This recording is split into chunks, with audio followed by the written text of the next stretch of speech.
What is up, my dudes and dudettes? Welcome back to Scrap Mechanic. Now today I'm gonna take a short break from the survival plane series to finally show you an update on this beautiful aircraft, the DC-9. You might remember I started this project quite some time ago. I think it was over a year, might even be 2 years. After a viewer request to build a plane that has a selector panel that lets you select different kinds of failures. And that is what I did. Now, when I originally started the project, I was using the modpack beta parts. The modpack beta has the flamethrower, for example, in it, that can set stuff on fire. And unfortunately, I think it was after the survival update came out, these flamethrowers, they didn't work anymore. So you can still place them and they can still connect them up to buttons or switches, but they don't produce flames anymore and they don't set things on fire anymore, so that was a problem. That's why I stopped working on this project altogether for a while. Now, a few weeks ago, a new mod came out, which was the Scrap Mechanic Effects mod. That basically lets you use all the visual effects that especially the survival mode has. And of course there are also flame and smoke effects, which is perfect for this plane. So yeah, I decided to pick up working on this plane again. Another reason for this is that Moonbow did a little community challenge to use these new this new Scrap Mechanic Effects mod parts in creations and sent them in. So that was my incentive for continuing this build and actually kind of finishing it. Now the build is not 100% finished. It's flyable. It's functional. There's a few systems, a few parts that still need polishing. So I guess I'm gonna release this plane to the workshop as a beta version, so you can test it out, fly around. But yeah, the updates will be coming. This plane will be finished within, I don't know, the next few weeks, and yeah, I then have all the parts. Hopefully, no more problems. I will go through the problems as well and what is missing. Yeah, but apart from that, let me show you where we are right now and give you a quick tour around the plane. So let me just give you a quick overview of what's currently still missing in the plane. And for that, let me get into it. So as you see, there's no interior for the moment. This will change, this might change in the future. I think I'm going to build an interior. But problem is, this whole system takes up this wall, so is there even a point in making this a passenger plane with windows and seats? Or do you just want to keep it as a cargo plane? There might be an entranceway here and just a wall blocking off the cargo compartment. Put panels in front of that, so we have a clean cargo area here. But nah, that's something for the future. Maybe I just put a wall there and say it's a cargo plane. That would be okay too, I guess, because the what this plane's supposed to do, it's a disaster plane, so it's supposed to burn and explode and stuff. We're not really supposed to use it as a normal plane and just fly around with it. So this plane is here for the disasters, obviously. But for the moment, we can only fly this plane from the seat in the very back. We'll get to that in a minute. But as you see, I already searched for the best place to put the cockpit seats. So you see our character sits there very nicely, looking through the window, and also from the first-person view, it's okay. The first-person camera is not where the eyes of the characters are. It's more like in the general chest area, so we're always a little lower. If I would move this seat up one block, however, our the character's head would probably poke through the ceiling, and also it would look funny. This looks very, very good, very natural, and very good position within the cockpit. So yeah, and also for the effects and stuff, I guess this plane will mostly be flown from the outside anyway, so I think it's okay to release this now as a beta version that's working, but not really finished altogether. That's cool. So last thing I need to show you that's missing from this plane is the ground steering. So we cannot control this plane on the ground. If I put in a little power here, we cannot turn left or right. We cannot taxi this plane on the ground. This is also, yeah, an easy system, an easy fix, but I just couldn't be bothered right now with that. I just wanted this project to be finished, so I can enter into Moonbo's community challenge contest. But keep an eye out.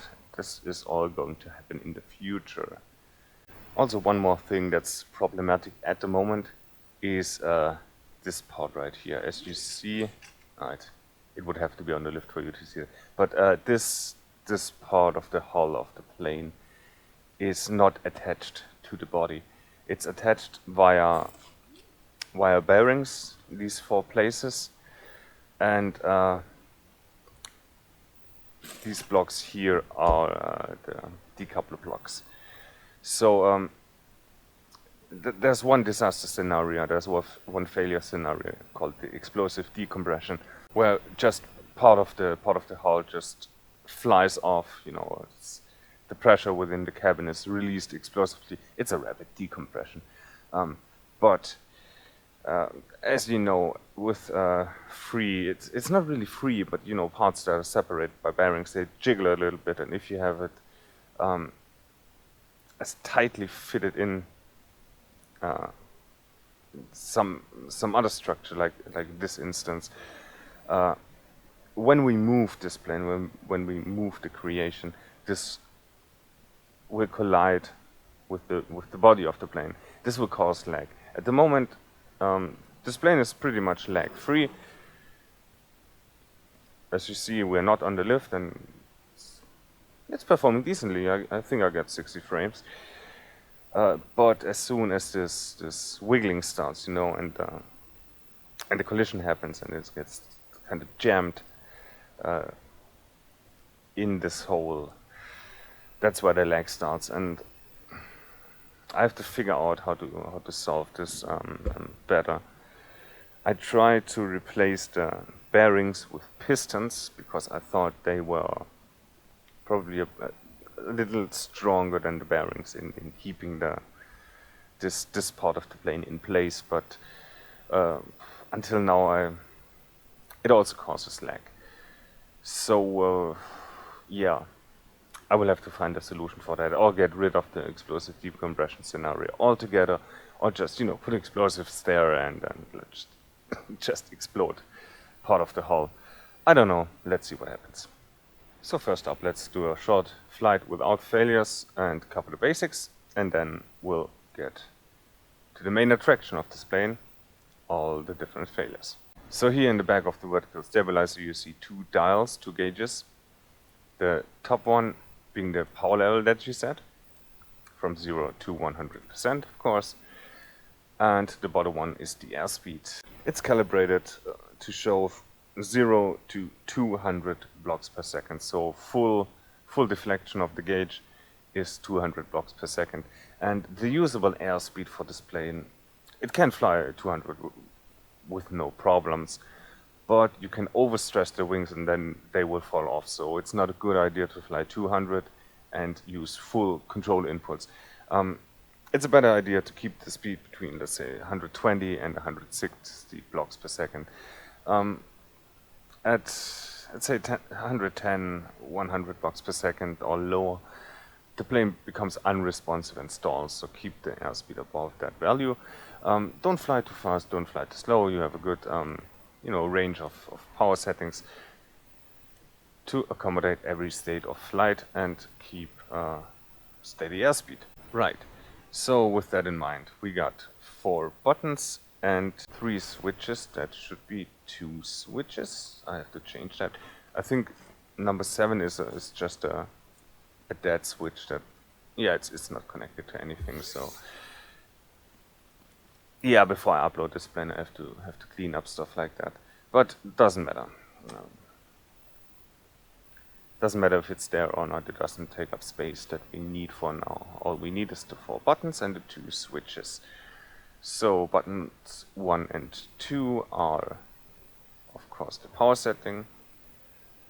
3 and 4 will trim the plane, which is important for every airspeed. There's a certain trim setting that you need so that nose doesn't rise or fall constantly, and you have to correct using control inputs. So 3 pitches up and 4 pitches down, and you would just use this to find the setting where your plane just flies straight ahead without pitching up or down. So that's quite useful. Also, we need it for one failure scenario, which is the elevator failure, when this control input fails, so you cannot use WS anymore to pitch, and you have to use the trim control to pitch the plane. Right, then we have the button number 5, which raises the gear. We'll do that in the air. And switch number 6, which lowers the flaps, the inside trailing edge of the wing. See it, it's not too much, but it has a nice effect. We can go slower, have a slower landing speed. Good, so let's take it in the air for the first time. Full throttle. Wait for about 100, 110. It has a natural tendency to lift off by itself. Let's trim down a little bit, raise the gear.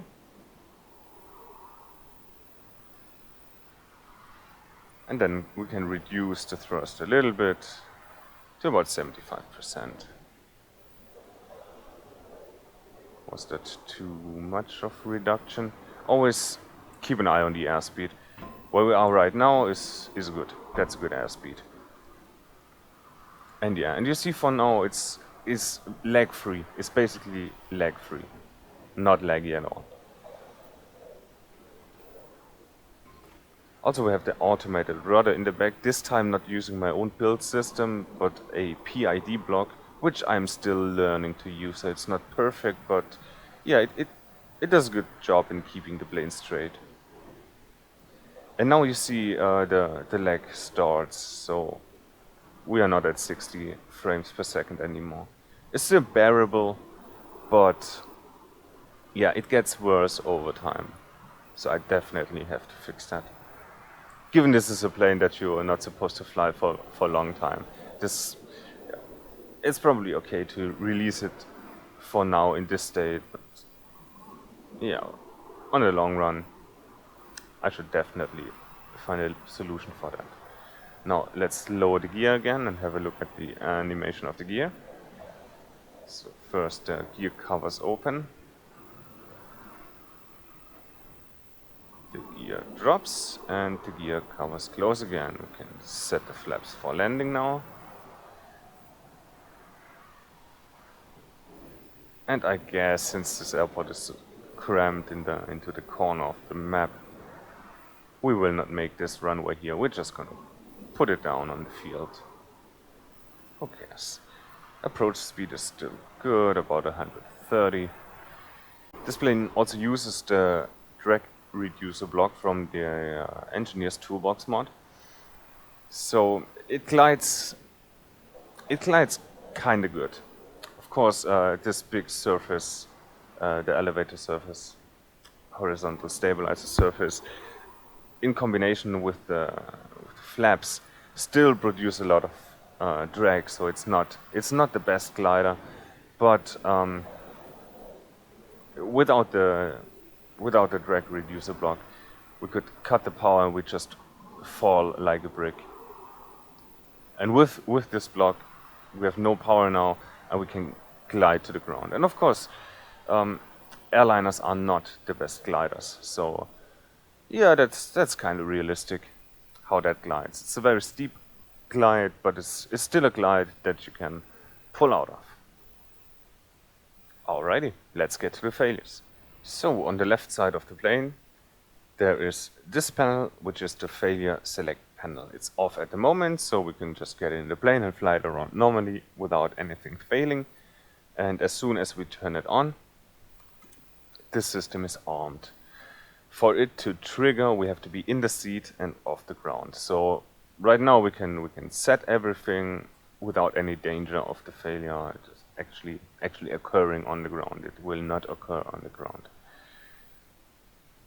Good. So that on the top row here you can see the first failure we have selected. It's failure of engine 1, so left engine, engine 1, engine 2.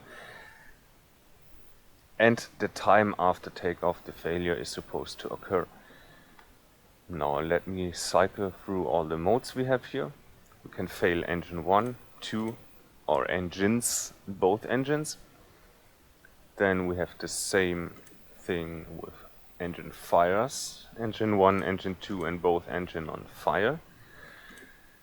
We have the elevator failure that I briefly mentioned. So elevator control W and S does not work anymore, so you have to use the pitch trim to control your pitch. And the last failure is explosive decompression, where cabin pressure is rapidly lost along with, you know, part of the hull structure of the plane. You can also randomize these failures, so the system will select one of those failures at random, and you can turn this off. And you can cycle through these up and down, both directions. You will start at the back when you reach off state. So yeah, that's working fine. I did not find any error in that system. Quite happy with that. And here you can select the time after takeoff. So 10 seconds, 20 seconds, 30 seconds, 40, 60, 90, 120 seconds after takeoff. Or within that range of 10 seconds to 120 seconds, a random number, a random time. Right. But I want these failures to occur fast, so I can show them to you. And we're gonna start with engine failure, and I'm only gonna show you engine failure. The first one, you know, engine failure number 1, because number 2, of course, is the same thing on the other side, both engines. It's just also the same effect, the same animations for both engines. And if one engine fails, of course, you still have the other engine. When both engines fail, you have to glide to the ground and land, which is a bit more difficult, but basically the same procedure. So this is now set. So if we take off 10 seconds after liftoff, engine number 1 should fail. So let's try it. Lifting off the ground, lifting the gear. This should be 10 seconds now, and the engine has failed. So we are completely losing power on this side. Also the smoke indicates that. So best practice now is full power, or at least very high power setting on the other engine. Get this plane ready to land straight away, gear down. Don't have to use the flaps, it glides better without the flaps, so we can keep those up for now. Cut the power on the other engine and land.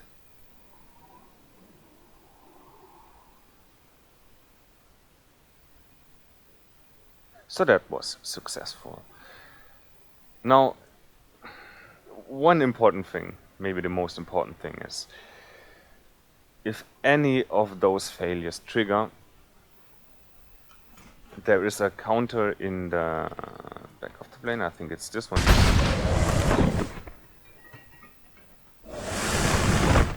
Yes, this is exactly what I was trying to tell you. The plane will self-destruct after 2 minutes after the failure. You have 2 minutes to get this plane on the ground and, you know, escape it.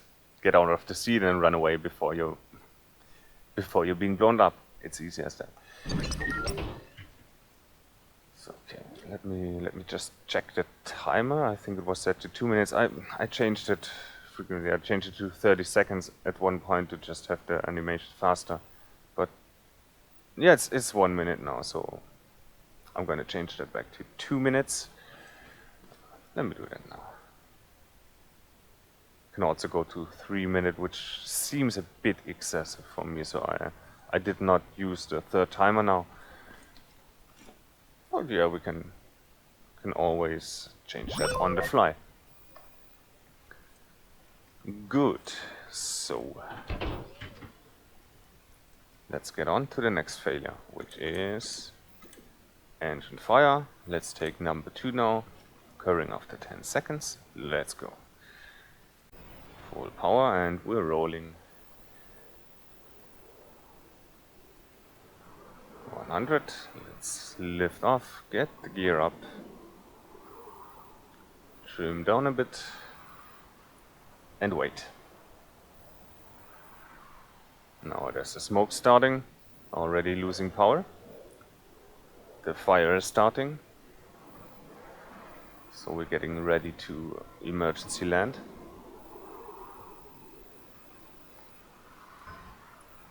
"20 seconds after the fire, the engine will do the following. The following. The following.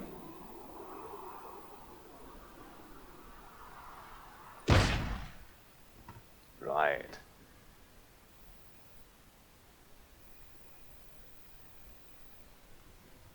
But we still had a successful landing. And that's the goal. And now we have about, let's say, 1 minute to get away from the plane before it explodes.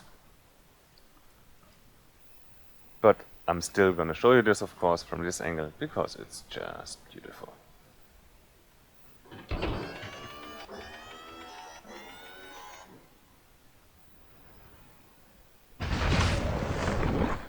Beautiful. As a quick side note, on the Steam Workshop page of this plane, I included the Weld Cleaner mod in the list of mods required. This plane itself does not use the Weld Cleaner mod, so this block. It's not built anyway there, and you don't need this mod to operate this plane. But as you see, if you do not delete this plane before it explodes, this is what happens. And it's damn near impossible to clean all that up. You can use a nuke maybe, but using a nuke with very complicated creation crashed my game a few times. So I think this is just the best solution. If you're stuck with this, if everything is done, if you have used the plane and the plane is like this, just clean your world and save yourself the trouble of picking everything up with the lift and deleting it. Right. So we have 2 more failures to go, which is the elevator failure. Let's do that very quickly.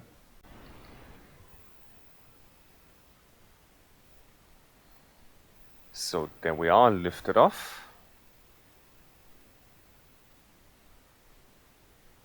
And now we have lost elevator control. As you can see, at the 8 slot of the hotbar, I'm using W to pitch down, but it's not working.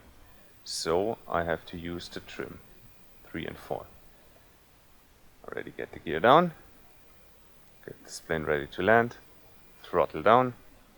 Uh-oh.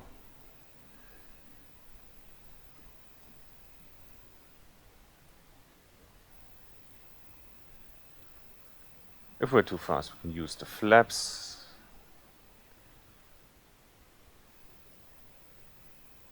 Right, there's the lag again, but apart from that, this is not looking too bad. With some more power to keep the airspeed. Pitch up, trim up a little bit. Trim up more. Trim down a bit. Cut the power,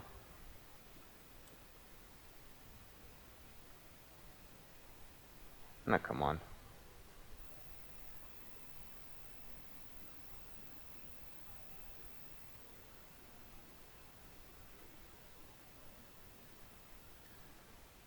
Nice. So that worked. And now let me show you the last failure, the explosive decompression. F. Explosive decompression after 10 seconds. And this will trigger a part here to fly off the airplane, so keep your eyes on the right side of the fuselage. Let's hop in, full throttle, and let's go. And this failure is just really a visual failure. It will not change the way this airplane handles at all, so it's just a visual thing. Bam, and it's gone. So now we have a big old hole in the aircraft, and that means, of course, we have to land immediately. Gear down, flaps down, reduce the thrust, enter glide. Let's get to a thicker layer of air, so we can breathe and get this thing on the ground.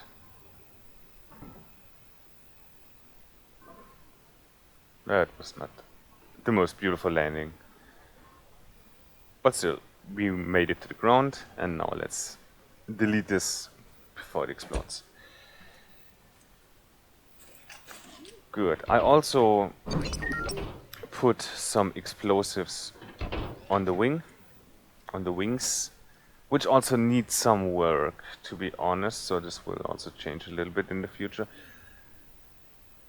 But as you see, these wings are tilted backwards and also tilted a bit upwards. They are on bearings, so they are movable, and these are quite strong bearings, at least in creative mode. But if you clip the wings, if you touch a wall or a tree or anything with those wings, and they bend, this should trigger the explosives. So let me try that now. Let me see if I can hit a tree.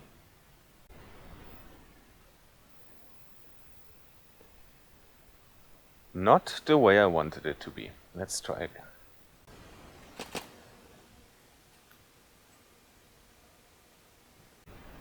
So we're coming up to the wall. And we missed the wall. Let's do it again.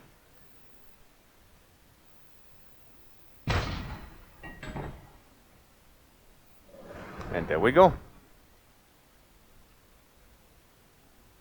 Do not let your wings touch anything, or else they will fall off. Also, the explosives should trigger when you overstress the airplane. I hope I have set the power level of the smart engines that control the bearings, power level of the bearings correctly. So let's try to overstress the wings. So go really fast as possible, and aggressively pitch the plane. And this should bend the wing upwards and trigger the explosions. Gear up, let's pitch, trim down a bit so we get some speed.